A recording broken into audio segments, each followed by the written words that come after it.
Al igual que cualquier institución, la masonería endereza desviaciones y aplica sanciones a todos aquellos que por alguna razón ya no merecen usar el mandil, otro de los símbolos más valiosos de la orden.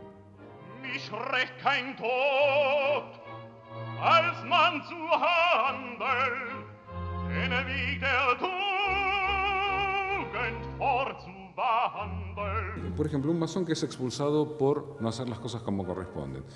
Yo recuerdo que algunos señalaban de las logias inglesas que decían once a mason, always a mason. Una vez masón, toda la vida masón. El expulsado deja de serlo. Es como el sacerdote. Claro. Una vez ordenado sacerdote, toda la vida sacerdote, aunque deje los hábitos. El masón que es expulsado de la orden nunca más vuelve a la orden.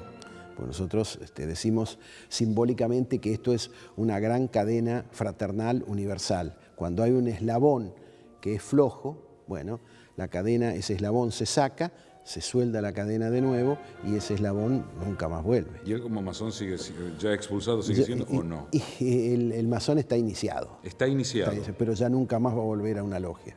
Jamás. Jamás. Es decir, está marcado en cualquier lado donde vaya. Exactamente. ¿Es verdad que se ayudan? Bueno, sí, por supuesto, es una gran fraternidad, de tanto estar juntos, los masones también, aquí se nos enseña la solidaridad, ¿no es cierto?, la ayuda al desposeído, al que no tiene, y en las logias, por supuesto, cada uno tiene su puesto, y hay un puesto que se llama hospitalario, que es el que tiene que encargarse de la ayuda a los demás hermanos. Hospitalario me hace recordar a las órdenes de caballería. ¿Usted puede ser templario? Sí, los templarios son una rama de los estudios de la masonería. ¿Hay un grado con el templario en el escocismo? No, en el escocismo no. Sí, en el de York, en el rito escocés antiguo y aceptado no están los templarios. Son muy republicanos. Exactamente, sí, muy republicanos y libertarios. Ha habido escándalos que involucraron a masones. Uno muy sonado en la policía británica, y el otro fue el de la logia Propaganda 2, que salpicó a muchos, hasta al Vaticano. Esta logia pertenecía al Gran Oriente italiano. Su carácter era estrictamente secreto. Tenía como miembros a personas importantes, muy importantes e influyentes. Es más, ni siquiera eran iniciados de la forma que correspondía. Bastaba confirmar los documentos sin ritual, ni ceremonia, ni nada. El Gran Oriente de Italia fue creado por Napoleón en el año 1805. Cuenta con 560 logias y unos 15.000 miembros. Utilizan los ritos de York, escocés antiguo y aceptado, y el de Memphis, Misraim. Con el fascismo, la masonería la pasó mal.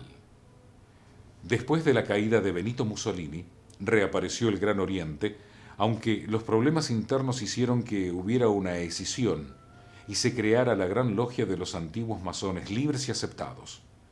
El Gran Oriente italiano, de neto corte laicista, siempre tuvo buenas relaciones con el Oriente francés, pero en 1961 rompieron lazos por influencia de los masones estadounidenses, y gracias a esto fue reconocido por las obediencias masónicas anglosajonas en el año 1972.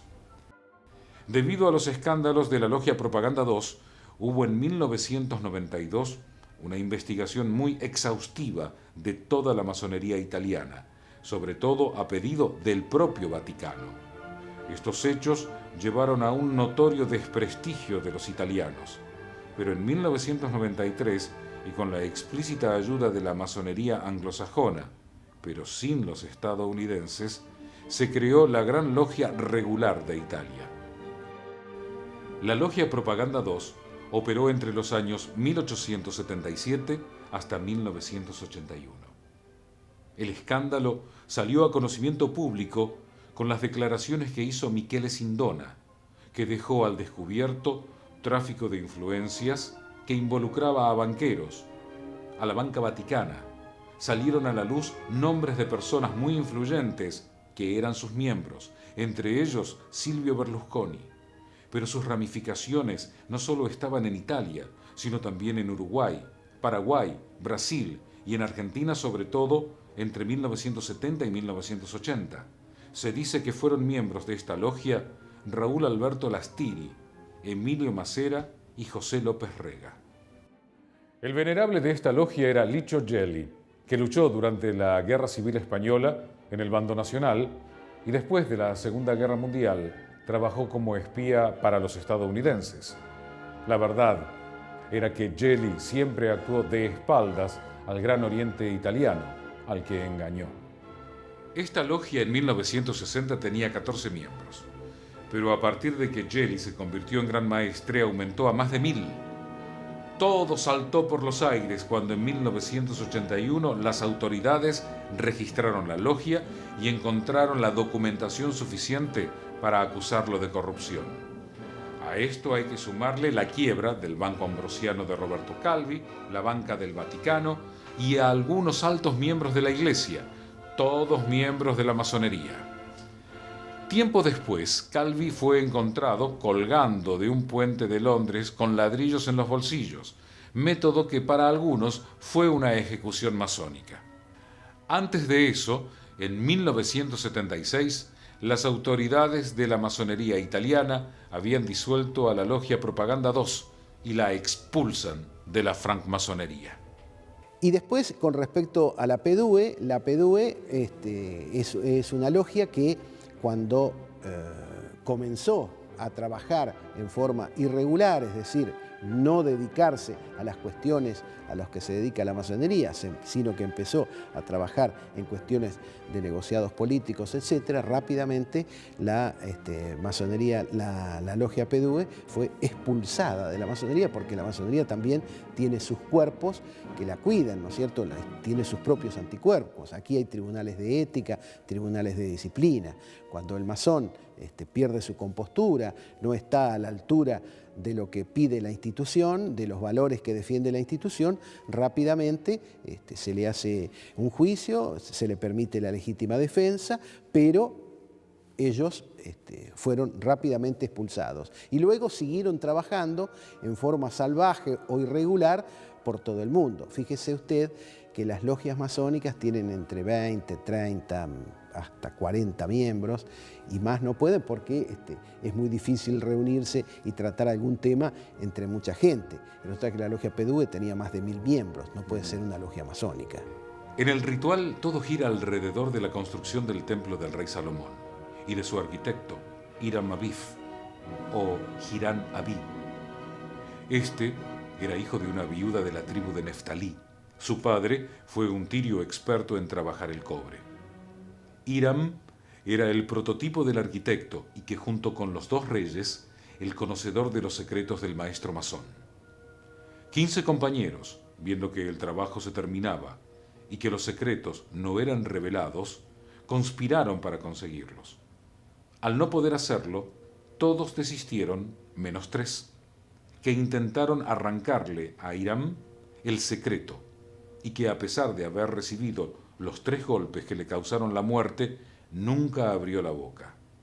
Los 3 asesinos fueron condenados a la pena capital y ejecutados. Sus nombres eran Jubelo, Jubela y Jubelum. Su muerte, la de Hiram, se escenifica en el ritual del 3er grado. Todos los templos masónicos en todo el mundo representan al templo del rey Salomón. Hablando de libertad, de república y de transformaciones sociales, y sobre todo la ocurrida en nuestro país, este es un lugar muy importante porque en este mismo lugar estuvieron grandes hombres de la historia argentina que además hicieron lo que se denominó la Unión Nacional. Unión del Plata fue el comienzo, ¿no? La Logia Unión del Plata. Claro, bueno, esto que podemos ver aquí es el baldaquino original donde la Gran Logia de la Argentina en 1857 se funda, diríamos, nosotros le llamamos, el término masónico es levantó columnas, ¿no es cierto? Porque siempre los templos masónicos se levantan sobre 2 columnas, que es la que se pueden ver ahí. Levanta columnas en 1857. Y esto es el baldaquín original, donde estuvo el primer gran maestre sentado allí, y luego varios presidentes argentinos que fueron grandes maestres, como por ejemplo Sarmiento, también estuvo sentado ahí. Y la primer logia, sí, justamente como dice usted, fue Unión del Plata, la logia número 1, y la logia número 2 fue Confraternidad Argentina número 2. Y en esas logias comenzaron a trabajar y bueno, eran los hombres que prácticamente estaban imbuidos de las cuestiones políticas y ocuparon altos cargos en la política argentina, ¿no?